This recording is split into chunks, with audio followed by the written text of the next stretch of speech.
Muy buenas tardes, tengan todos y todos ustedes. Mi nombre es Juan Abelardo Hernández. Bienvenidos a este diplomado en pensamiento crítico electoral. Hoy me acompaña esta tarde en soporte técnico la maestra Mónica Guerrero Rosales. Y el día de hoy vamos a platicar sobre política y pensamiento crítico. Probablemente sea una de las áreas más interesantes del pensamiento crítico. Si pensamos de qué trata y de qué va el saber crítico dentro de la política. El saber de la polis es la ciudad, así llamaban los griegos a sus pequeñas ciudades-estado. La polis es la ciudad. Y cuando hablamos de política, hablamos del saber operar en la polis. El saber operar en la polis. Y esto abre muchas puertas, sin duda alguna, sobre el mundo en el que estamos viviendo. Porque la pregunta que podemos hacernos todos cuando hablamos de la polis es, ¿cuál es ese saber? ¿Es igual a la administración pública, la política? ¿O la política es un saber que tiene algunas otras eh, algunos otros secretos? Eh, la polis es el arte de saber gobernar. Hay varios autores que han escrito sobre política, pero la pregunta es, ¿qué es la política? Bueno, vamos a hablar y a explorar sobre este saber, porque Aristóteles, de hecho, le dedica un libro a la actividad de la política. Y parece que describe en ese libro las formas de gobierno. Habría que ver si precisamente el gobierno es el arte de gobernar, es la política. Porque parece que la política es algo más incluso que la operación de gobernar. Déjenme decirles tal vez por dónde empieza la palabra gobierno. La palabra gobierno viene del griego kubernetes. Kubernetes. El kubernetes es el piloto del barco. Y diríamos que en ese sentido es el que dirige el barco. La palabra Kubernetes o kubernetes se deriva al español como cubernos y luego de allí a gobierno. Gobierno es dirigir la nave, saber dirigir la nave para que opere el barco, saber dar qué instrucciones. De hecho, la analogía del pilotaje del barco y el pilotaje del Estado o el pilotaje de la polis lo explica Platón en un diálogo, bueno, en una obra donde hay varios diálogos que se llama La República. Y en ese diálogo habla sobre que el Estado o la polis es una nave, es un barco, y que precisamente el gobernante es el que debe saber guiarla y llevarla a buen puerto para evitar que se hunda. Esa es la palabra gobierno. Pero la política tiene este mismo sentido, la política tiene esta misma lógica del gobierno. Déjenme incluso mencionarles que en la época de Napoleón hubo un científico, André María Ampere, que de hecho escribió sobre el arte de la cibernética, el arte de la cibernética. Y es Déjenme mostrarles.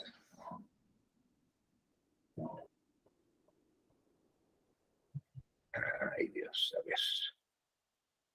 El arte de la cibernética. Y en esta obra, André María Ampere nos dice que la política forma parte de un saber más grande, de un saber más grande. La política tiene una lógica y un alcance mayor. De hecho, vamos a demostrarles dónde está la etimología de política. Bueno, está aquí. Dime un segundo, creo que me equivoqué de láminas. Ahí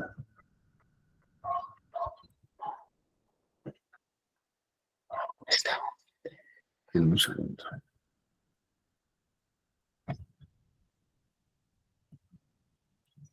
André María Ampere era un contemporáneo de Napoleón. De hecho, era uno de los científicos de Napoleón. Era un hombre que escribió un texto sobre el orden y la organización de las ciencias. El orden y la organización de las ciencias. Y aquí está. Déjenme mostrarles.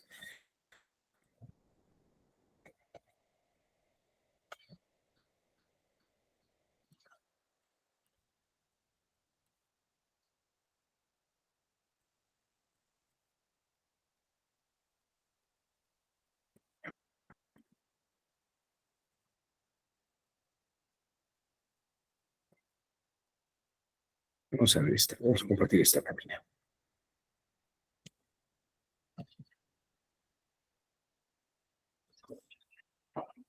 Están de María Ampere.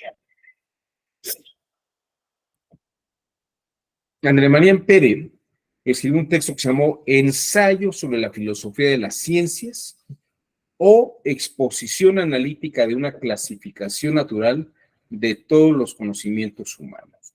Es un texto que escribió en 1826. De hecho, no sé si a ustedes les suena la medida amperaje.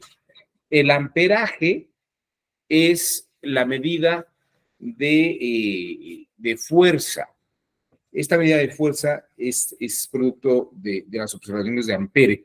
Él hizo la medición. Y en esta obra, el ensayo sobre la filosofía de las ciencias, clasificando las ciencias, hay un capítulo que se llama Política. Y ahí incluye, o sea, la política forma parte de algo mucho más grande, que es todo un saber científico, pero dentro de la política, Ampere incluye la cibernética, junto con la etnodicito, que es el derecho de los pueblos, la diplomacia y la teoría del poder. Fíjense qué interesante. La política incluye cibernética, es decir, el arte de gobernar, el arte de gobernar el barco, el conocimiento del derecho del pueblo, la diplomacia y la teoría del poder. La teoría del poder. Cibernética, como hemos dicho, es la ciencia de administrar o gobernar el Estado. Y ahí viene Gibernetes, como el arte de gobernar. Y dice, si juntamos la cibernética, el arte de gobernar, junto con la teoría del poder, tendremos el saber de la política. Gobernar más la teoría del poder es igual a la política. Este es el saber que André María Ampere señala como esencial, como clave para poder tener conocimiento del arte de la política. Si es que la política es un arte y en ese sentido tiene estos alcances. Entonces, esto es precisamente lo que plantea André María Ampere. Bueno, ustedes y tal vez un dato más que puede ser interesante. Aquí está. Déjenme también compartirles esta lámina que aclara muchas de las ideas que estoy exponiendo esta tarde. Aquí está la etimología. Kubernetes es piloto. Y Kubernetes se va romanceando como gubernos, gobierno y gobierno. Y precisamente el gobierno es el arte de dar instrucciones para poder dirigir las naves y los barcos. ¿Qué es entonces la teoría del poder?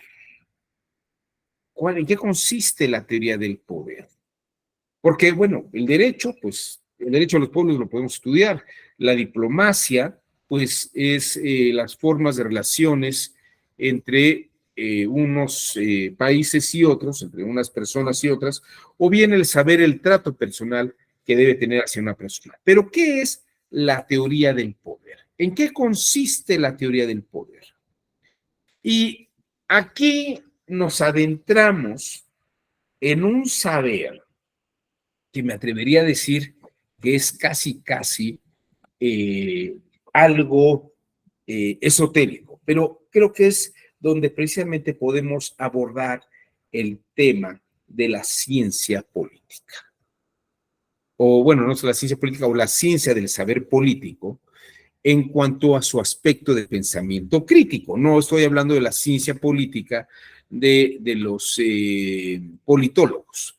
Me refiero a la ciencia política o al saber político de el arte de gobernar desde el poder o una teoría del poder. Y aquí me gustaría mostrarles un pensamiento, una teoría que es más que una teoría, es una apreciación filosófica que existe en una corriente filosófica que es la corriente de los estoicos. Los estoicos tenían la palabra sapere. Sapere significa saber. La palabra sapere significa saber. Pero, ¿cuántos tipos de saber hay? El saber puede ser un saber racional o puede ser un saber emotivo o intuitivo. Vamos a ponerle intuitivo. Un saber racional y un saber intuitivo.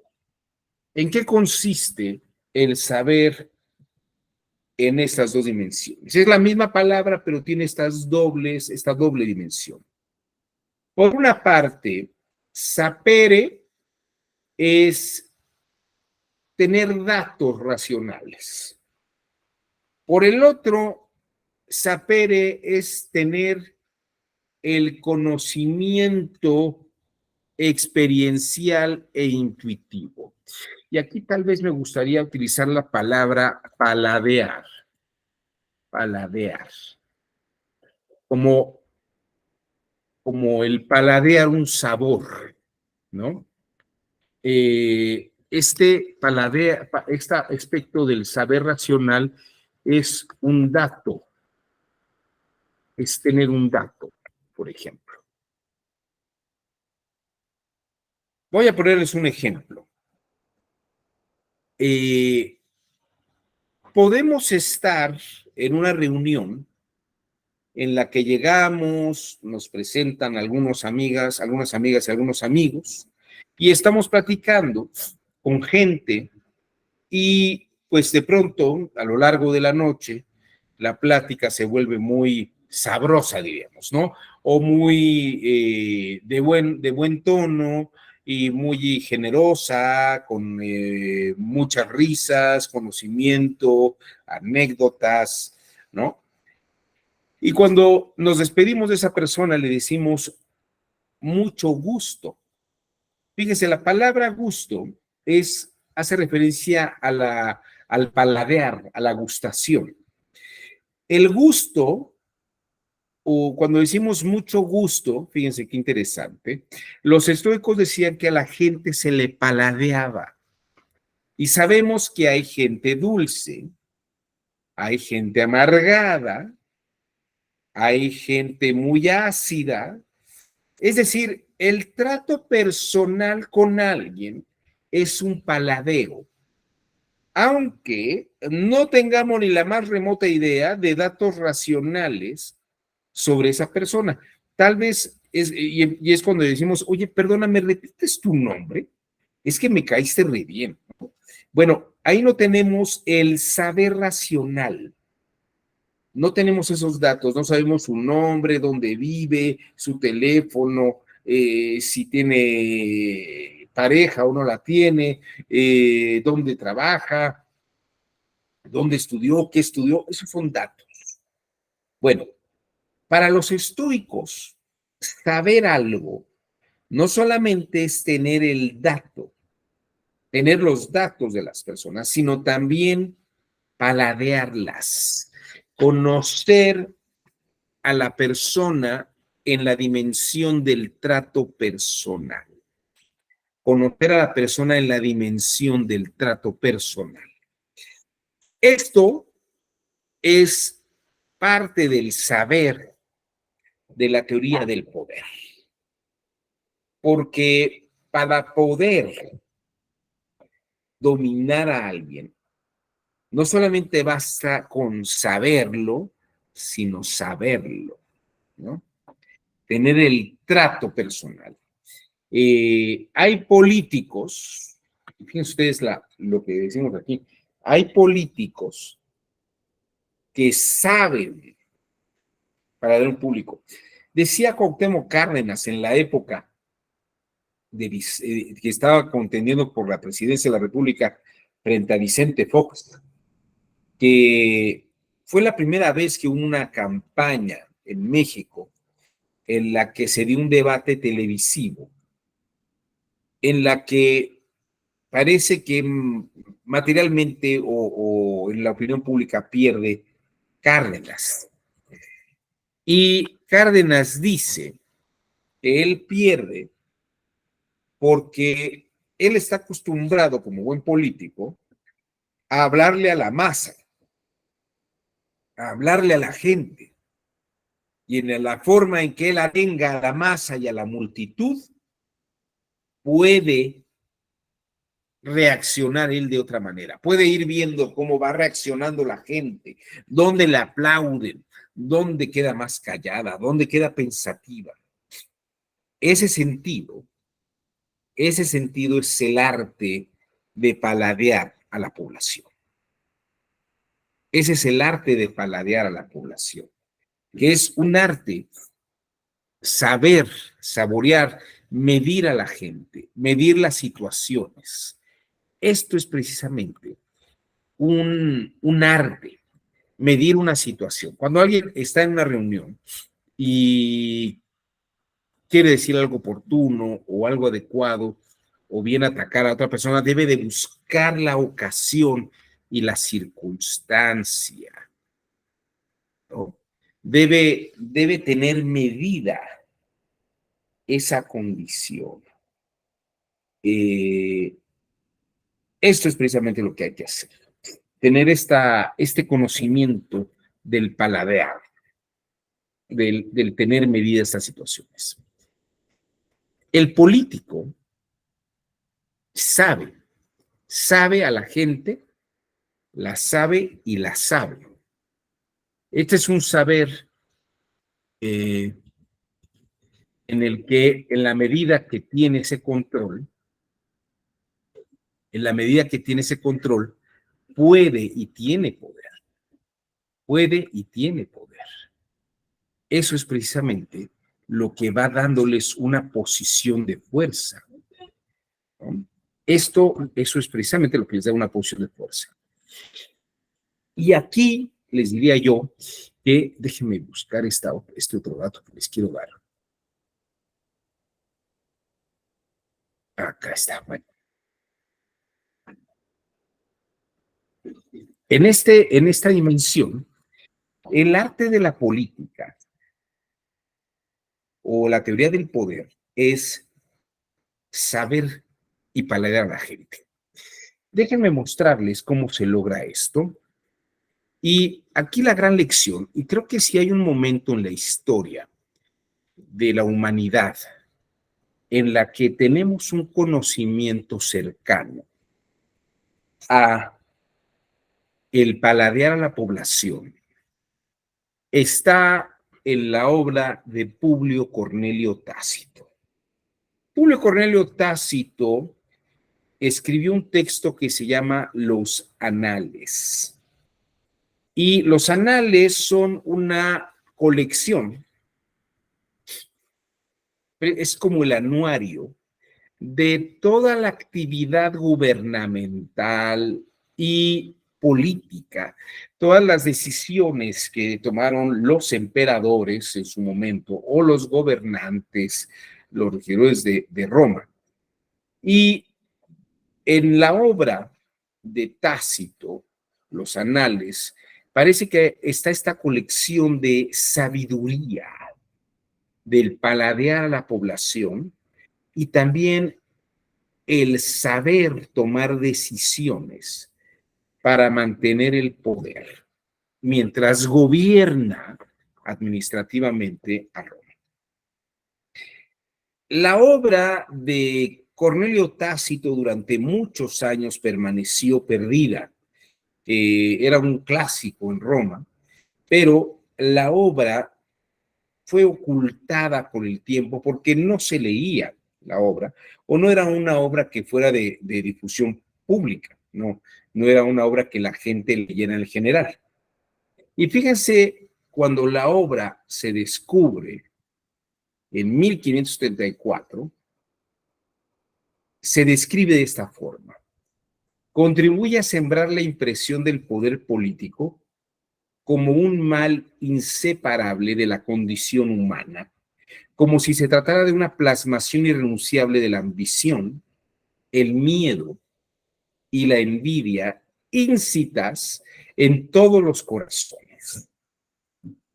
Fíjense qué barbaridad. El poder político es un mal inseparable de la condición humana.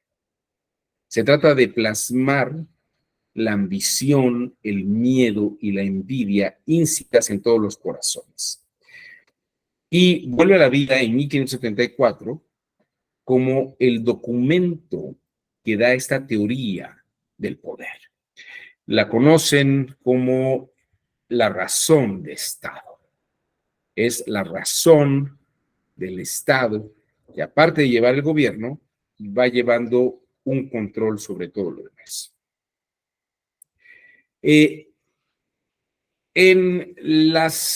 Aquí tienen ustedes a Justo Lipsio, que fue el descubridor de la obra en unas bibliotecas. Justo Lipsio hizo una serie de comentarios, bueno, se encargó de la publicación de los anales y también hizo una serie de comentarios al texto. Baltasar Gracián, un jesuita, en su texto Agudeza y Arte del Ingenio, en el discurso 26, donde habla de la agudeza crítica y maliciosa, refiere sobre las secretas intenciones del gobernante o del político. Esto se encuentra en los anales, en el libro primero, en el apartado 10. Dice: solo el grupo de individuos más cercanos al emperador por linaje y educación domina su código. Solo el grupo de individuos más cercanos al emperador por linaje, educación, domina su código. Es decir, el líder o la líder tiene un código, pero es una forma de lenguaje que maneja, ¿no? El emperador o la emperatriz tiene un grupo de su séquito, un grupo de personas que ya la han paladeado, la han saboreado, saben.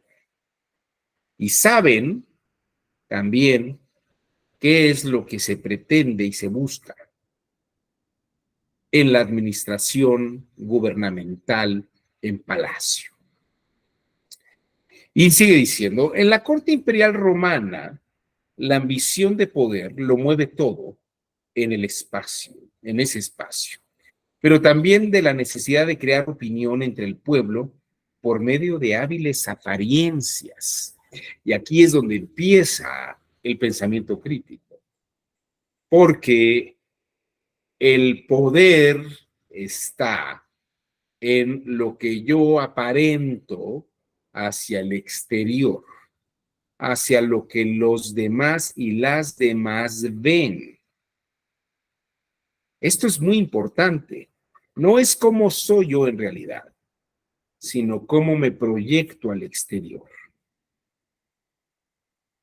Los iguales se reconocen como miembros de un mismo partido, provisto de sus propias coordenadas de orientación y la distancia social de las élites con respecto al resto de las capas sociales, y genera potentes deformaciones de lo real, útiles para mantener bajo control a una población que se desprecia como chusma. Es una población que se desprecia como chusma. Y aquí es donde está la clave del asunto. La teoría del poder consiste en presentar algo a la población para que la población tenga poco saber, pero un otro saber, ¿no? Un paladear una situación. Una presidenta o presidente, una líder, un líder, que habla sobre su honestidad, sobre la lucha que va a llevar a cabo, sobre cómo el mundo se presenta. Eso es la apariencia. Y la teoría del poder es crítica, porque tanto para el que la ejerce como para los que tienen que enfrentarla. Porque una cosa es qué se presenta y otra cosa es qué hay atrás de eso que se presenta. Fíjense lo que estoy diciendo. Una cosa es lo que se presenta y otra cosa es lo que hay atrás de lo que se presenta.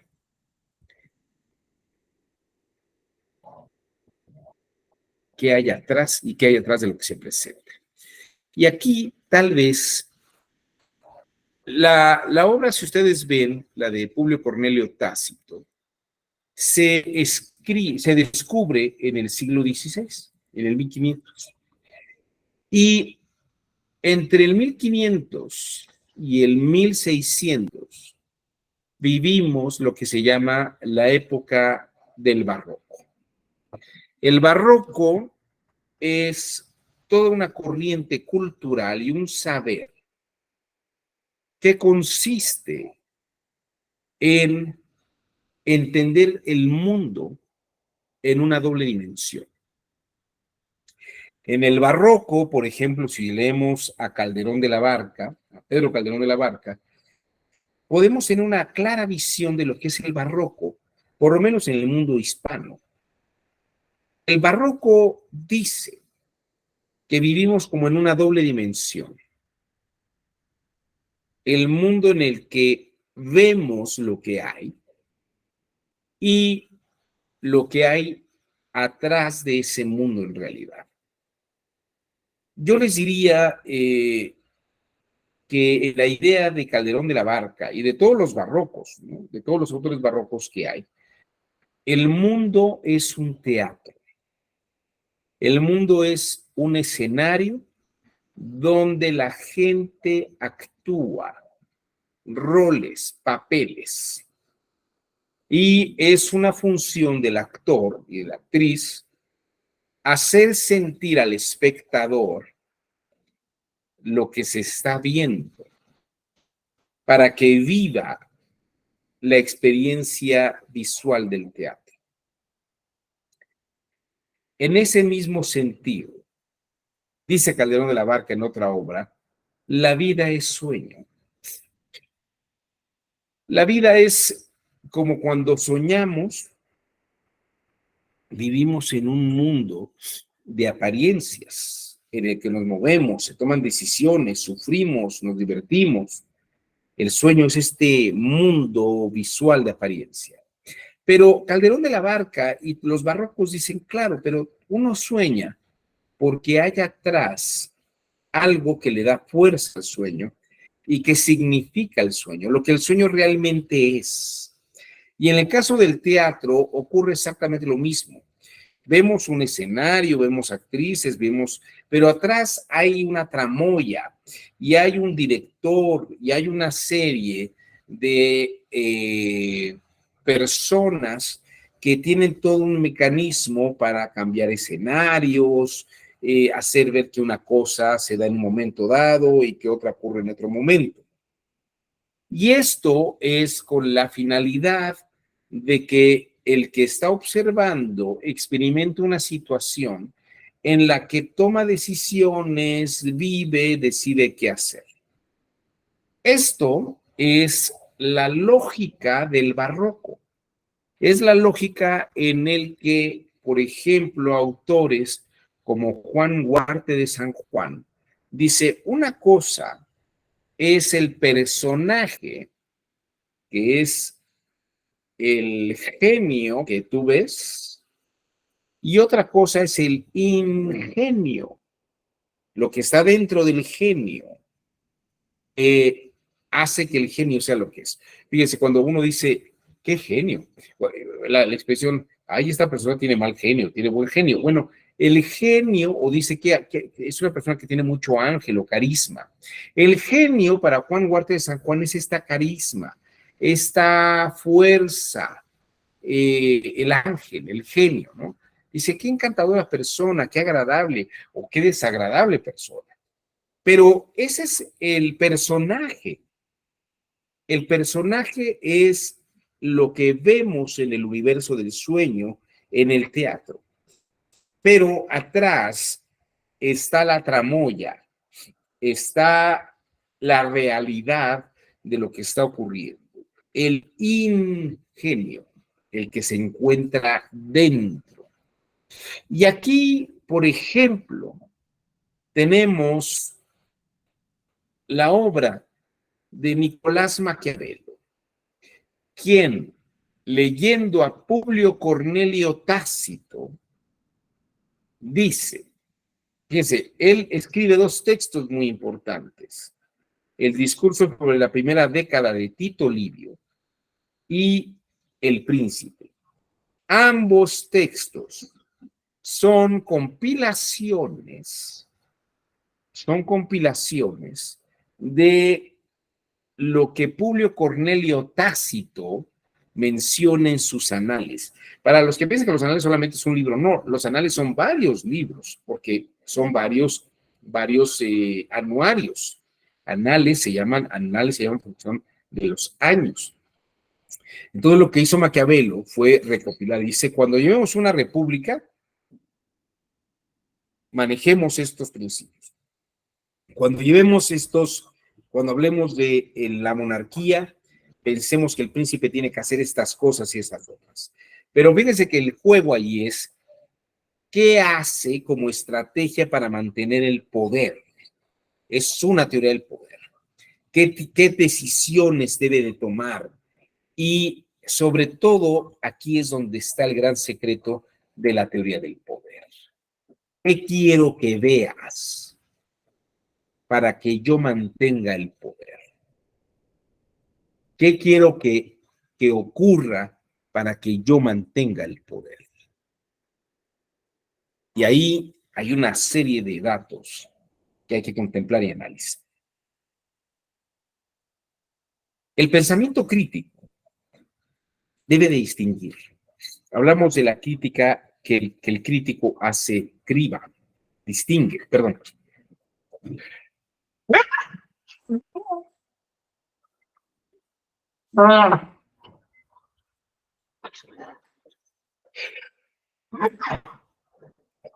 Perdón ustedes. El crítico hace criba, debe de distinguir lo que se ve de la intención que está atrás. El crítico debe saber ver qué es la imagen y qué hay atrás de eso. ¿Qué intención está corriendo en este universo Y aquí, por ejemplo, me gustaría señalar que un autor contemporáneo llamado Gilles Deleuze escribió un texto que se llama La lógica del sentido, donde habla sobre lo que es el inmanentismo absoluto. Pero, ¿de qué habla Gilles Deleuze en este libro? La lógica del sentido. Dice, el mundo mismo es una especie de ajedrez, donde hay que saber las estrategias. ¿Qué movimientos hago? ¿Y tú qué piensas hacer frente a esos movimientos? Y tal vez cuando yo te ofrezco algo atractivo, tú tal vez tomas una decisión en ese momento, pero caes como en una trampa donde yo ya te tengo en esa decisión para que luego puedas tomar otras que yo te estoy colocando y en la que tú ya no tienes forma de ir hacia atrás. El arte de la política o la teoría del poder es dirigir la toma de decisión para que luego yo pueda, a partir de lo que tú ves, gobernar de cierta forma. Porque recuerden ustedes que la política es teoría del poder, en el esquema de Ampere, y el arte de gobernar. Gilles Deleuze, por ejemplo, habla en este campo sobre una teoría que además creo que también existe, están algunos autores contemporáneos como Noam Chomsky, pero también está en Cicerón y en Séneca. Dice, las personas y los seres humanos tienen un doble fuego de comunicación. Algo que está en la superficie, que es el habla, y algo que está en la profundidad y es la intención. En el mundo del barroco, de la política del barroco, la superficie es la imagen del teatro, la imagen del sueño. Y en la profundidad está la realidad, el ingenio que está dándole vida a los personajes. Ahí es donde dicen que está el decir. Y el pensamiento crítico no se queda, y aquí cito a Cicerón, no solamente es escuchar lo que se habla, sino entender lo que se dice. Y Séneca diría, lo que pasa es que ustedes a veces se quedan con lo que hablo, pero no con lo que digo.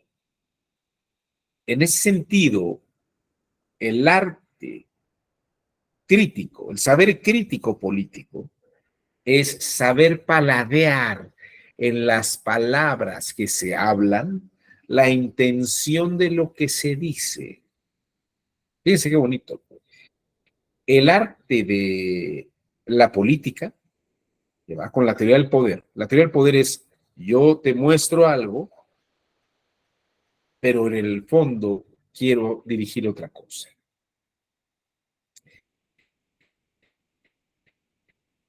Y la política es, la política en donde se aplica el pensamiento crítico, que sabe distinguir una cosa de otra, es lo que tú me hablas, pero veo qué es lo que estás queriendo decir. Entonces, Gilles Deleuze, en este texto de la lógica del sentido, lo que nos dice es precisamente esto. El que habla algo tiene una intención. La causa de lo que se habla está en la profundidad, está en el decir. La causa tiene un efecto que es el habla. Te lo voy a hablar así en la superficie para que lo oigas. Pero fíjense, no solamente es oír, el oír está en el habla, sino el escuchar, en el escuchar. Déjenme anotar esto aquí, que creo que es muy importante. Aquí está esta idea. En el decir, en el habla, aquí, precisamente, si ustedes me lo permiten, voy a poner aquí algo que sea escuchar. Bueno, mejor lo pongo acá. Vamos a poner esto acá, copiar. Vamos a poner aquí, pegar. En este nivel está escuchar. Digo, oír. Oír. Ay, perdón. Oír. Oír. Oír. Esto está a este nivel. Vamos a decirlo, aquí está el oír. Vamos a ponerlo aquí con unas letras. Vamos a poner unas letras amarillas. Unas letras amarillas para que sea así fuerte. Ahí está. Oír. Y en este otro nivel, vamos a copiar esto aquí. Vamos a pegarlo acá. Aquí está el escuchar. Escuchar. Ay Dios, ¿dónde fue? Escuchar.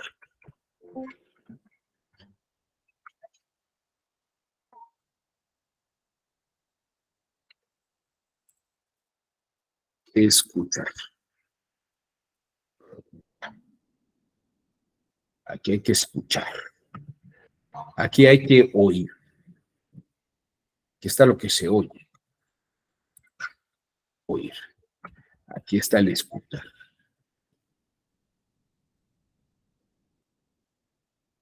Pues fíjense ustedes, cuando el que dice algo,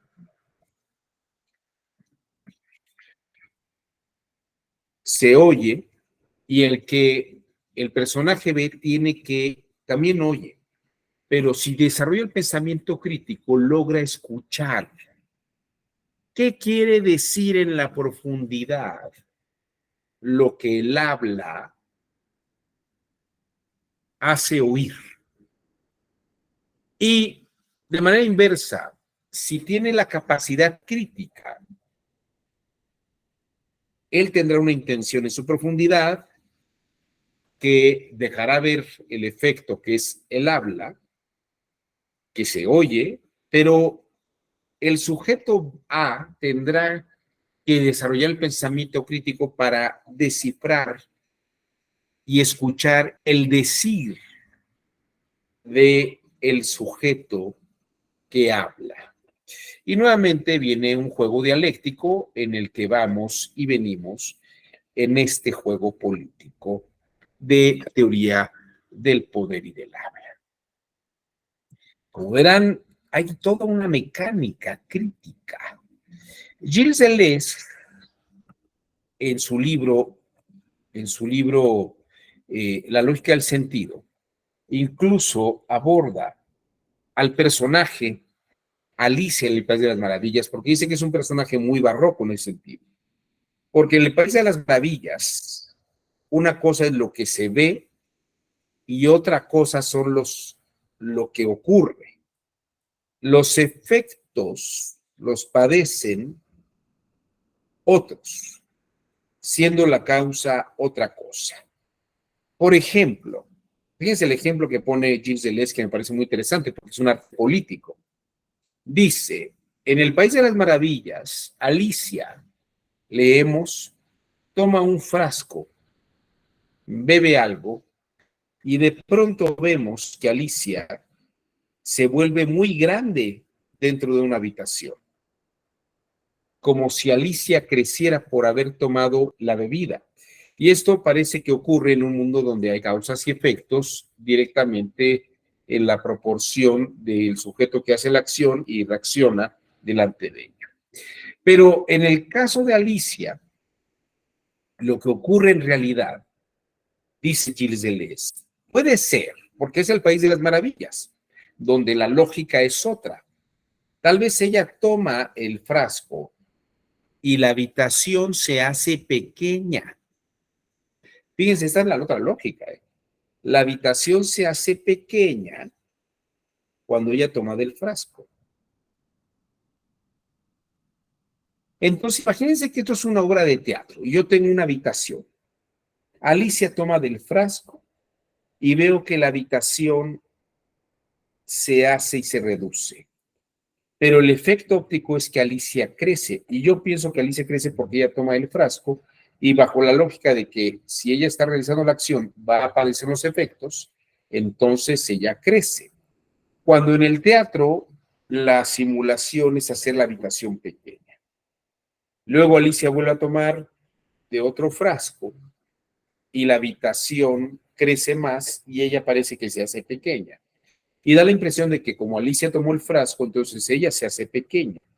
Pero en el teatro lo que hicieron fue hacer crecer el escenario, de tal forma que una cosa es lo que se ve y otra cosa es lo que está ocurriendo. En ese sentido, Gracián, cuando habla del barroco, dice que el barroco es el mundo en un espacio hostil. El mundo es un espacio hostil, engañoso, donde prevalecen las apariencias frente a la virtud y la verdad. Entonces el pensamiento crítico debe de distinguir la verdad de la apariencia, el habla del decir, los efectos de las apariencias. Esto es una clave esencial. El pensamiento del barroco debe moverse en dimensiones que no estamos acostumbrados a observar, porque a veces desconfiamos del mundo, a veces desconfiamos del mundo. Bueno, aquí les voy a pedir que hagamos un breve receso de 3 minutos. Son las 7:57. Les pido un receso nada más de 3 minutos y regresamos con la segunda parte de este diplomado en pensamiento crítico electoral, hablando del pensamiento crítico y la política. Solamente 3 minutos. Muchas gracias.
Gracias gracias por el tiempo.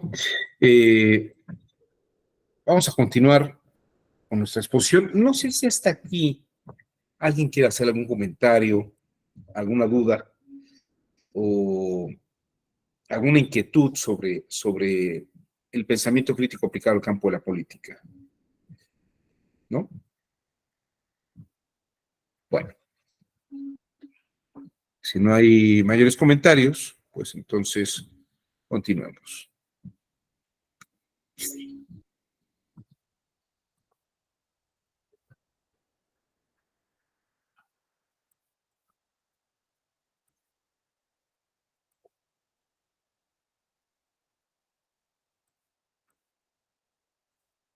Bien. Aquí quiero presentarles a un señor llamado Leo Strauss. Leo Strauss es un filósofo de la política, de la literatura y del arte del gobierno. Leo Strauss fue famoso. Él es un migrante judío alemán que, llegando a los Estados Unidos, entró a trabajar en la nueva Escuela de Ciencias Sociales. Leo Strauss, de hecho, fue muy famoso porque entre sus estudiantes se encontraban personas que formaron parte de la administración Bush, tanto del padre como del hijo. Entonces podemos decir que era un conocedor de las formas políticas que se aplicaron en ese momento histórico. Y Leo Strauss tiene algunos estudios muy interesantes sobre Thomas Hobbes, sobre Aristóteles, Platón y Maquiavelo. En particular, de lo que quiero hablar ahora es sobre qué es lo que Leo Strauss concluye como un arte del saber político. Y bien ustedes, él distingue, por ejemplo, y observa que para Aristóteles hay una serie de virtudes que son cuatro esencialmente y que la escolástica asume, que son la justicia, la prudencia, la templanza y la fortaleza. En el mundo griego, el virtuoso se mueve en este campo de la fortaleza, de ser fuerte, templado, prudente y justo. Ven ustedes a los héroes de la Grecia clásica, de la Ilíada, la Odisea, Aquiles, Ulises, son personajes que tienen todas estas virtudes. Y por el otro lado, Leo Strauss menciona que Maquiavelo, aparte de considerar las virtudes que existen en la obra de Aristóteles, también considera las obras que se encuentran en el Antiguo Testamento y en la Biblia. Virtudes que tal vez al griego le hubieran sonado escandalosas, extrañas, como es el temor a Dios y el reconocer los errores y el arrepentimiento. Las virtudes del mundo hebraico no tienen nada que ver con el mundo griego. Para Aristóteles, reconocer un error o temerle a Dios es igual a una ignorancia. Pero para el mundo hebraico, el temor a Dios y el arrepentimiento coloca a una persona en una posición de mayor poder. Y dice Leo Strauss, la genialidad de Maquiavelo y de Thomas Hobbes es que, aparte de haber leído a Publio Cornelio Tácito, combina las virtudes hebraicas y las virtudes aristotélicas. Y entonces operamos la teoría del poder junto con el arte de gobernar. Se vuelve un juego en el de las apariencias, el acto virtuoso por un lado y el acto virtuoso por el otro. Parecería que puedo decir que tengo un arrepentimiento, dejo verte un arrepentimiento pero atrás hay un acto de fortaleza. Puedo decir que tengo un temor a Dios, que es un acto de debilidad, pero tal vez es un acto de prudencia. Yo te muestro mi arrepentimiento como si fuera una debilidad, pero en realidad estoy previendo que tú me consideres de una manera para que yo tome ventaja de otra. En ese sentido, la política es el arte de hacerte ver algo para que yo pueda operar otra cosa. Es una estrategia de ajedrez. Muevo mis fichas de una manera y tú percibes otra. Y aquí incluso podemos hacer una distinción entre lo que Justo Lipsio distingue. Dice que los seguidores de Publio Cornelio Tácito, que es la corriente del tacitismo, puede tener dos líneas. Una línea prudencial, tener una virtud aristotélica, y una virtud, pues no lo menciona propiamente, pero dice que la virtud prudencial busca la virtud ética, mientras que la actitud del que aparenta algo para buscar algo atrás está en una virtud sin D. Es la forma italiana, la virtud, en la que yo hago el acto no por querer ser virtuoso al modo aristotélico, sino porque aparento un acto de misericordia o de debilidad, pero en realidad tengo una intención atrás que es mantener el poder. Puedo tal vez tener miedo y mandar ejecutar a alguien, cuando en el fondo es un acto de poder para evitar que se mantenga la oposición.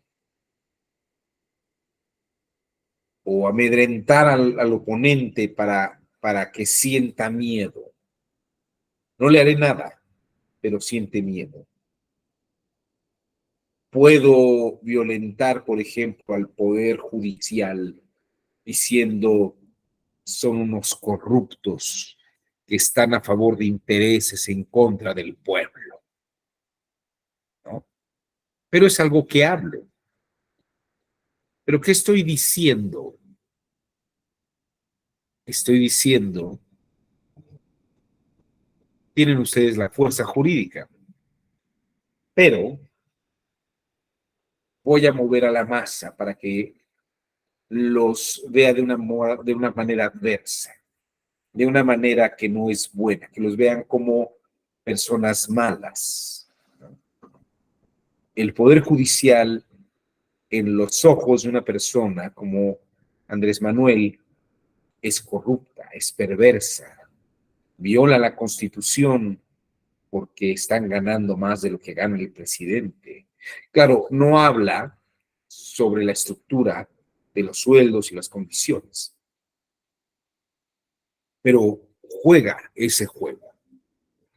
Y lo mismo jugaba Salinas de Gortari, lo mismo tal vez jugaban algunos otros políticos con menos ingenio, pero tal vez más creatividad. Aquí a María del Refugio Cepeda Sámano dice, un ejemplo podría ser el presidente de la República. ¿Te refieres a eso, María del Refugio, o el presidente de la Corte, o la presidenta de la Corte? ¿A qué presidente te refieres? Hombre, López Obrador, sí. Perdón. Sí, me refiero al presidente de la República cuando en las mañaneras hace algunos comentarios al respecto, ¿no? Sobre todo cuando, por ejemplo, en el caso de que no les favoreció la reforma electoral, pues se fue sobre la Corte. Claro. De hecho, eso es una actitud política. Habla, pero fíjense, es muy interesante porque el político no viola la ley, pero puede asusar. De hecho, ¿qué está haciendo López Obrador? Está haciendo política, no está alterando la ley. Fíjense, él manda una propuesta, un plan B, una propuesta legislativa que está mal estructurada jurídicamente hablando. Y yo les diría, aquí hay dos cosas. La Corte se la echa para abajo. Y aquí la pregunta que podemos hacer, vamos a pensar críticamente, o una de dos, o tiene muy malos asesores jurídicos, o está jugando a generar miedos y tensiones. Si está jugando a generar miedos y tensiones, le sale muy bien, porque el plan B genera una situación que a todos les parece extraña y puede violentar a la población. Pero ¿qué es lo que busca? ¿Busca verdaderamente una reforma con esa estructura normativa? ¿O lo que busca es generar miedo, temor? Y precisamente el temor se acaba cuando fíjense, la actividad es tensar y relajar. Dentro de las enseñanzas de Arístides Quintiliano, dice, la vida de los seres humanos va en razón de tensiones y relajaciones.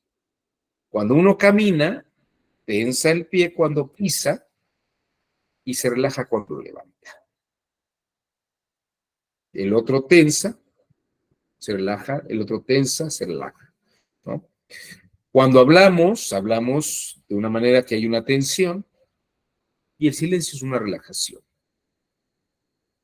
El político tensa una situación social y luego la relaja. ¿Pero qué logra con eso? Generar un enfrentamiento de fuerzas. Pero esto es lo que él habla y otra cosa que ocurre en el fondo. Para que yo mantenga el poder, fíjense lo que voy a decir, para que una persona mantenga el poder, tiene que estar en un constante tensar y relajar.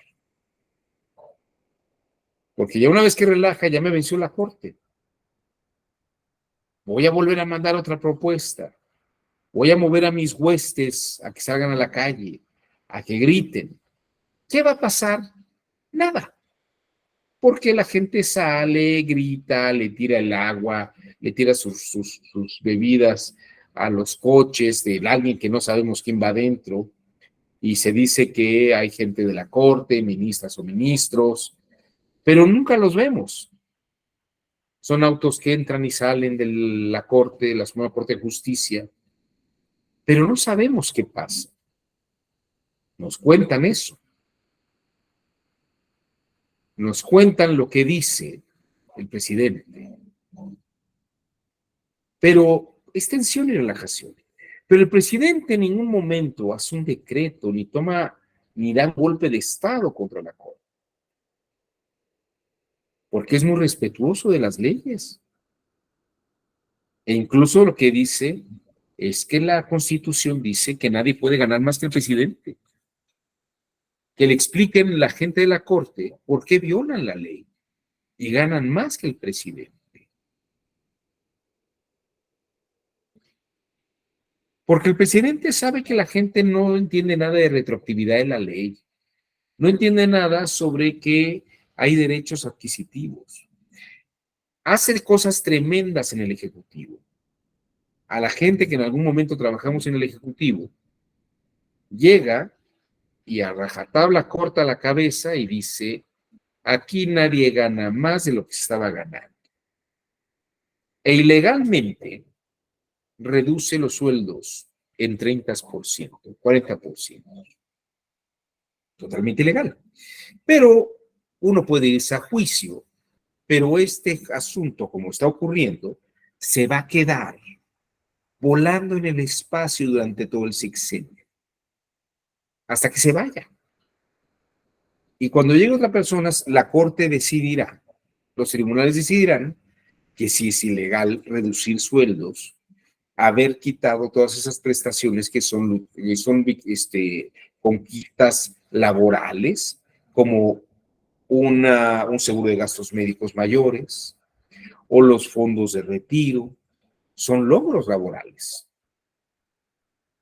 No es porque él quiera llegar y los quitar, porque además él es respetuoso de la Constitución. Va a decir, ven, la Corte está desmantelando lo que yo con tanto trabajo hice. Porque a la gente no le importa la ley. No porque no crea que sea importante, sino porque no la entiende. La ley es un saber complicado. Y el político no le interesa el tema de la ley. El político hace política, mueve intereses.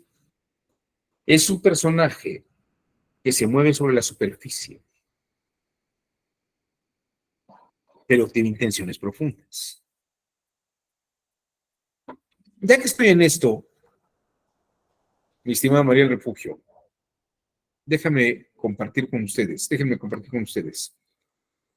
otro par de láminas que van a ser muy interesantes. En esta misma dinámica, en 1733, Jonathan Swift, el autor de un libro que se llama Los viajes de Gulliver, planteó el modelo de argumentación política basado en el empleo de mentiras del orden público. Fíjate, el pastor anglicano escribe un modelo de argumentación política basado en el empleo de mentiras del orden público. Este escritor satírico dublinés publicó en Ámsterdam, perdón, no era anglicano, era evangélico, pero no anglicano, publicó en Ámsterdam hacia 1733 el opúsculo bajo la rúbrica El arte de la mentira política. Y fíjate qué cosas decía. La mentira política es el arte de hacer creer al pueblo falsedades saludables con vistas a un buen fin. Es Maquiavelo, es Calderón de la Barca, es Baltasar Gracián, es yo hago que tú veas algo, es el arte del habla para que oigas, pero solamente el pensamiento crítico sería capaz de distinguir y poder escuchar lo que quieres decir, no lo que hablas. El pueblo tiene derecho a la verdad política. Perdón, el pueblo no tiene derecho a la verdad política, dice Jonathan Swift. Pues ella es propiedad privada que pertenece al político. La verdad le pertenece al político. Él, el político, aprovecha la credulidad del pueblo, al cual convence mejor de una mentira que de una verdad. Es más fácil convencer a alguien de una mentira que de una verdad. Lo hace creer lo conveniente, alejarle de una verdad que no tiene por qué conocer, mantenerlo feliz en su ignorancia para que la maquinaria del Estado corra como es debido y sin obstáculo alguno para adquirir los intereses que se procuran.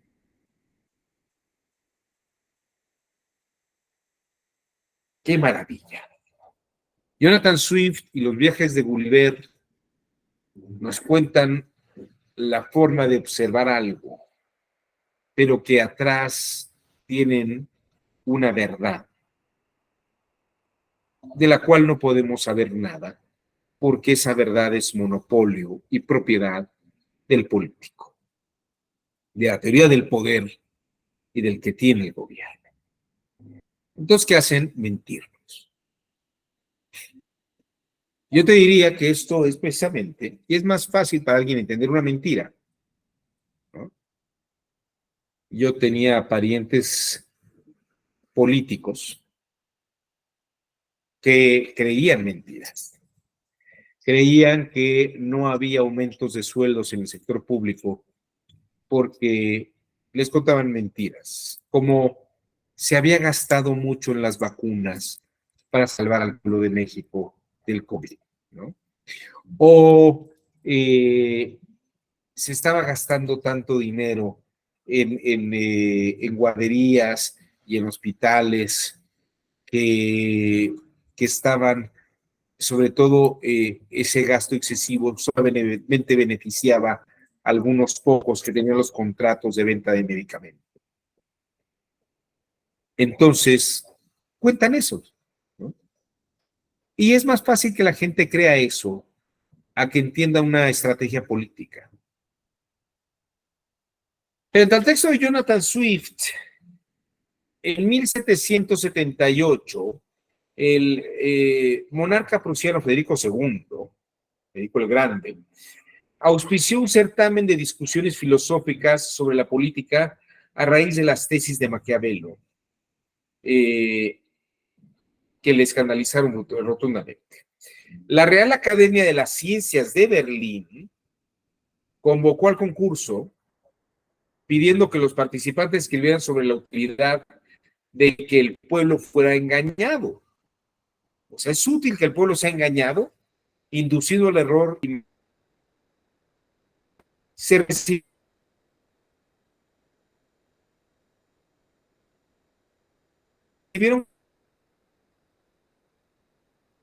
Y uno de ellos fue escrito por Marie-Jean-Antoine Hentet, marqués de Condorcet.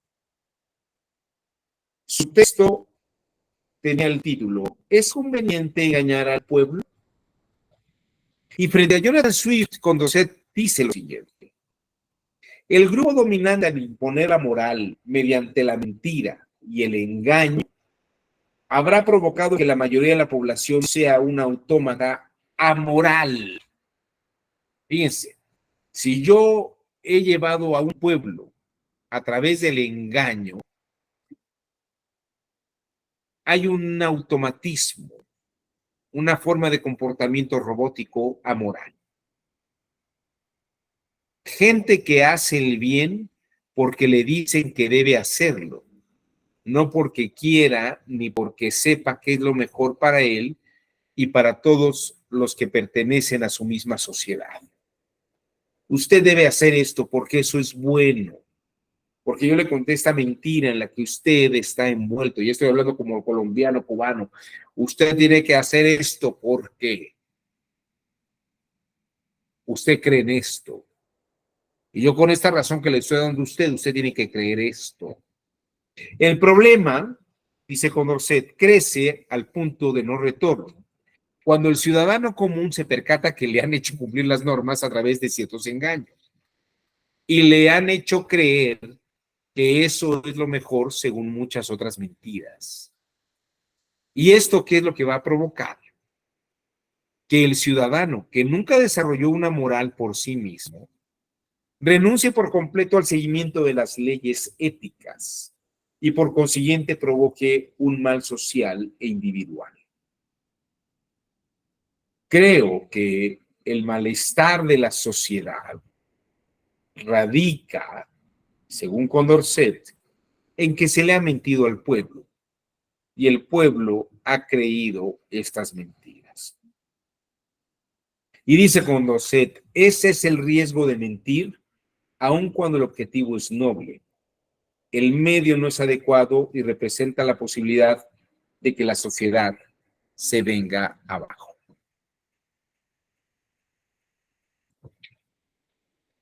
Aquí tienen ustedes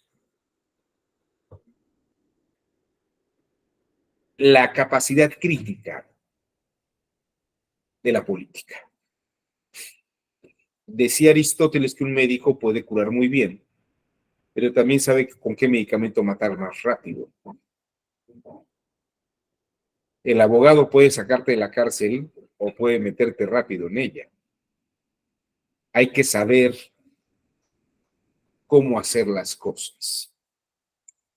Entonces quiero que vean ustedes, la política no solamente es gobernar,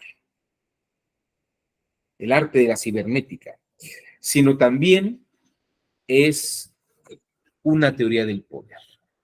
En ese sentido, vamos a regresar a nuestra lámina de Ampere. Creo que es una gran lámina esa, me parece maravillosa el texto de Ampere. Porque además esto no se leyó nunca en México, es un texto que no se tradujo al español. Fíjense, teoría del poder más cibernética es política.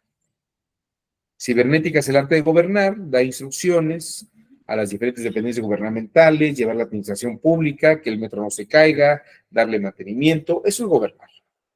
Que la ciudad no se nos inunde cuando hay lluvias excesivas, que haya agua cuando hay excesivo calor, que haya producción de hielos, que haya aire acondicionado, energía. Eso es gobernar. Ese es el arte de la cibernética. Pero la teoría del poder es precisamente qué hago que paladez y qué es lo que hay que hacer desde atrás para poder mantener la estabilidad gubernamental cibernética. Y en ese sentido, cuando doy cierta orden administrativa, puedo también dar la impresión de que se está haciendo algo, pero en el fondo está ocurriendo otra cosa. Y la política se mueve en esos dos ejes, en esas dos dimensiones. En ese sentido, André María Ampere nos ha dado una gran lección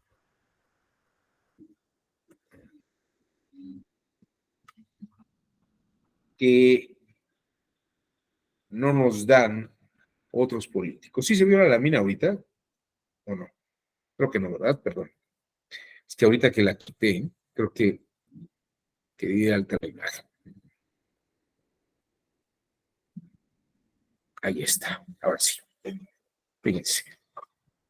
Teoría del poder más cibernética es política.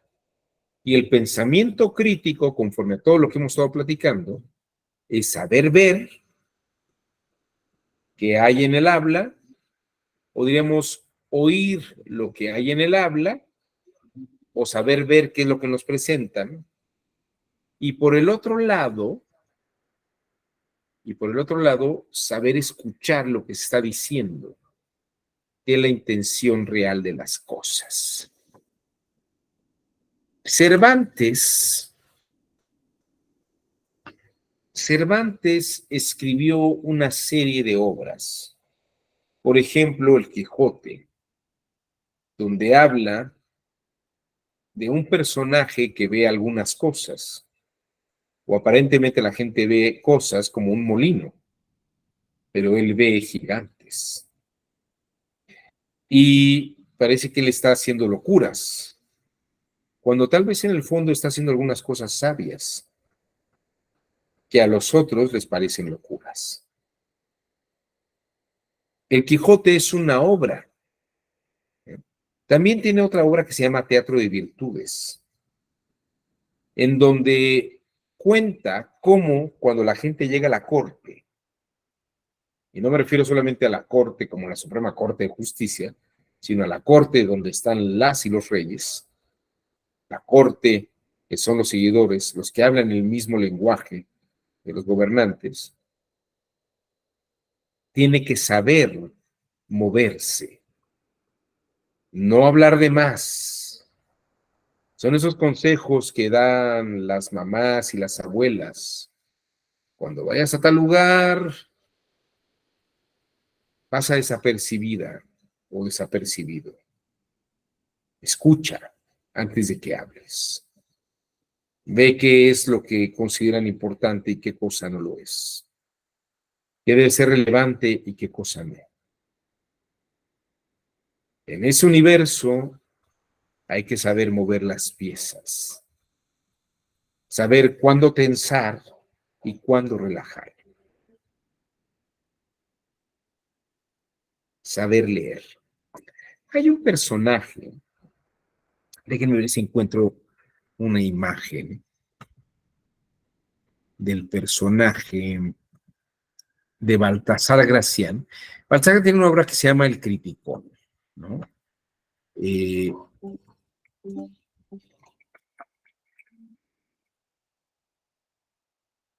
A ver si encuentro aquí una imagen.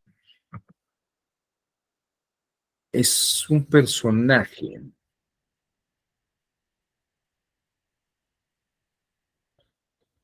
que aparece en una obra que se llama El Criticón. y es un personaje, es un ser que tiene 1000 ojos. ¿Se acuerdan ustedes que incluso hay un líder del crimen organizado que se llama el 1000 ojos? Está basado en este personaje de Baltasar Gracián. No lo tengo aquí a la mano. O a ver, déjenme ver. Si me dan un minuto, déjenme mostrárselos.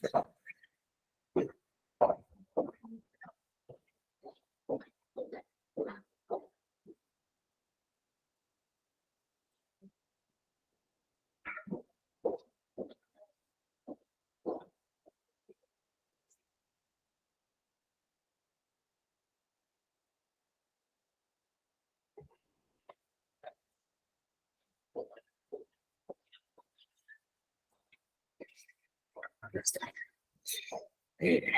Las obras completas de Baltasar Gracián. Es un texto interesante.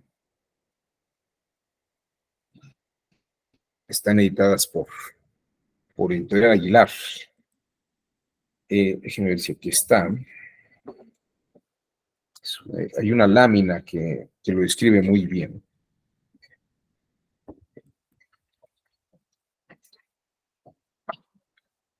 Está aquí en estas primeras páginas. Es el Saurí, con Z.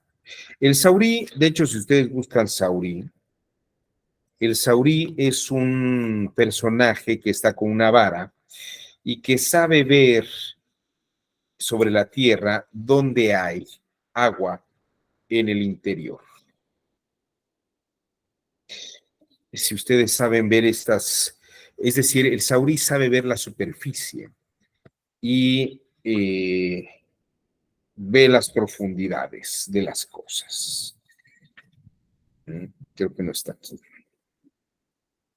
Bueno, les prometo para la siguiente sesión ya tenerlo con más calma aquí a la mano. Para que vean ustedes. A ver, déjenme ver si está acá. Baltasar Gracián. A ver, déjenme ver si aquí conecto. Bueno, están las obras de Baltasar Gracián, si ustedes las buscan. Es un personaje que tiene muchos ojos en todo el cuerpo. Y el Saurí es el que sabe descifrar qué hay en la superficie. O sea, ve la superficie, pero ve lo que hay abajo. Déjenme mostrarles. ¿Qué voy a hacer? Déjenme buscarles la referencia del texto de Baltasar Gracián sobre el Saurí.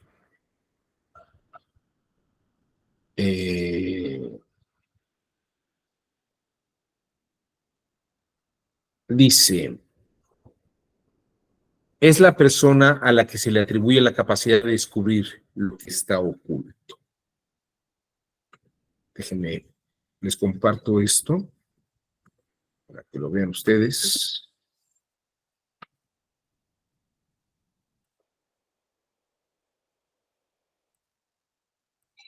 Con esto que han permitido que entren muchas cookies en mí. A ver.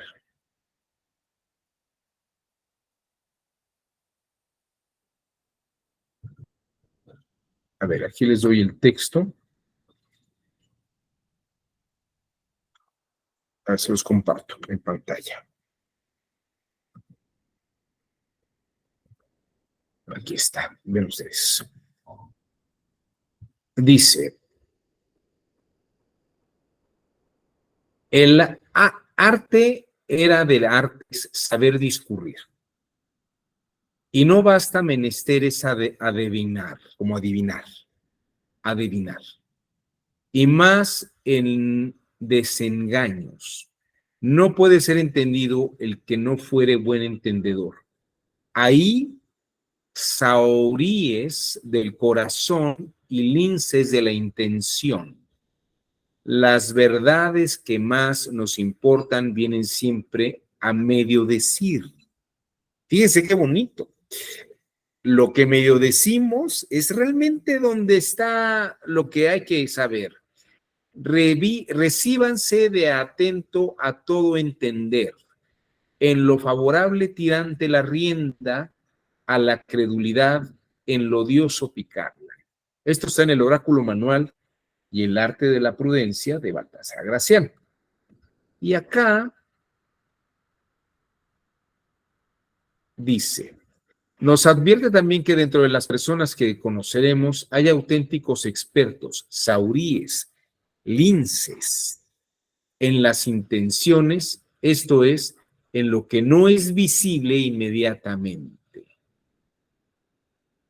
Lo que no es visible inmediatamente. Las verdades que más nos importan vienen siempre a medio decir. La forma actual de adivinar que tienen hoy nuestros vendedores es el uso del sistema de preguntas que los actuales métodos de ventas incorporan y que iremos viendo, ¿no? Aquí esto dice este señor. Pero ese es precisamente el Saori. Y fíjense, bla, bla, bla, bla, bla. El que habla por encima de esto. Y a ver, aquí está la referencia. Que les dije, el oráculo manual y arte de la prudencia. Esto está en... Ahí no los dice, aquí está uno.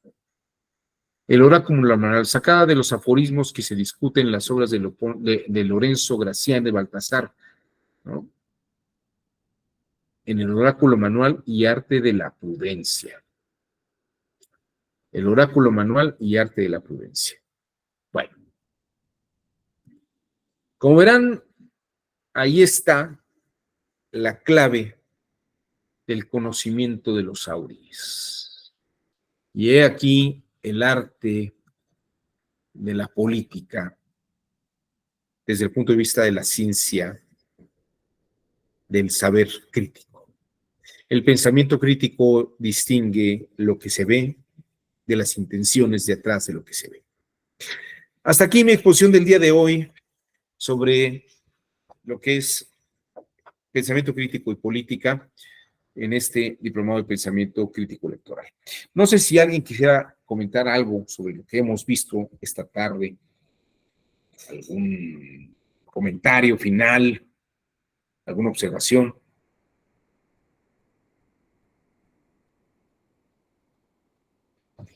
Aunque estoy hablando de otras épocas, parece que estoy hablando del presente. Como verán, el pensamiento crítico tiene esta capacidad de distinguir una cosa de otra. Tal vez, como Dante lo llegó a ver, es cuando yo tengo que resolver y dar un consejo, esa habilidad de resolver y pensar rápidamente, visualizar las cosas, es pensar críticamente. Pero también pensar críticamente en ese sentido, Dante, es, ¿y por qué le están proponiendo a mi cliente estas cosas de esta forma y no de este otro modo que hubiera sido lo más natural? Y ahí el pensamiento crítico se da cuenta que hay una serie de estrategias políticas que echan mano de lo jurídico, pero a lo mejor parece que están dando una ventaja, pero en realidad están teniendo otra estrategia que tienen otra finalidad, ¿no? Esto para que lo piensen y lo observen.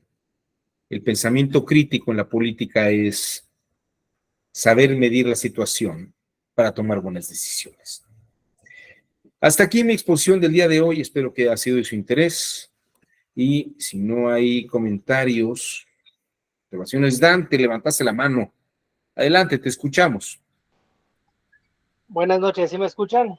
Perfectamente. Digo, nada, como comentario, algo que he estado apreciando en la estructura del curso es un cierto constructivismo de cómo se van sumando diferentes materias o situaciones a la forma de generar el pensamiento crítico o los casos en los que se aplica contundentemente. No simple, como hoy que hablaba de política, la política sin la labia, sin los signos, sin el lenguaje, pues quizás estaría pues muy desarmada, ¿no? Y justo lo que vimos ayer, toda la parte del lenguaje, de cómo entender, de expresar el lenguaje. Entonces, me ha parecido muy interesante cómo usted ha, perdón, estoy subiendo escaleras porque fue por baje por mí, cómo se ha ido construyendo este conocimiento, y justo pensaba que el mero hecho de tener esta reflexión, pues puede constituir pues una forma de pensamiento crítico sobre lo que estamos estudiando, sobre nuestro objeto de estudio. Gracias. Muchas gracias a ti, Dante. Precisamente, si recuerdas, ayer vimos las formas del lenguaje cultural y cómo algunos ven unas cosas y otros ven otras en la multiculturalidad. Y si tú tienes esta capacidad de ver cómo hablan y entienden algunos unas cosas, pues tal vez puedes hablar tú algo y el que tenga ojos que vea y el que tenga oídos que escuche, ¿no? Se trabó mi imagen en la pantalla, pero no sé si se escucha mi voz todavía. ¿Sí? Sí, se escucha. Ya me está volviendo a fallar la cámara. Yo creo que debe ser la aplicación, porque ayer que apagué la máquina y la volví a iniciar, sí me dio oportunidad de. Bueno, pues hasta aquí la sesión del día de hoy. Les agradezco a todos y a todos su generoso tiempo. Espero que haya sido de su interés y nos vemos el día de mañana nuevamente para hablar sobre otro de estos apasionantes temas. Aquí no tengo el temario. A ver, aquí está. Deme un segundo. Mañana hablaremos sobre pensamiento crítico de los derechos humanos.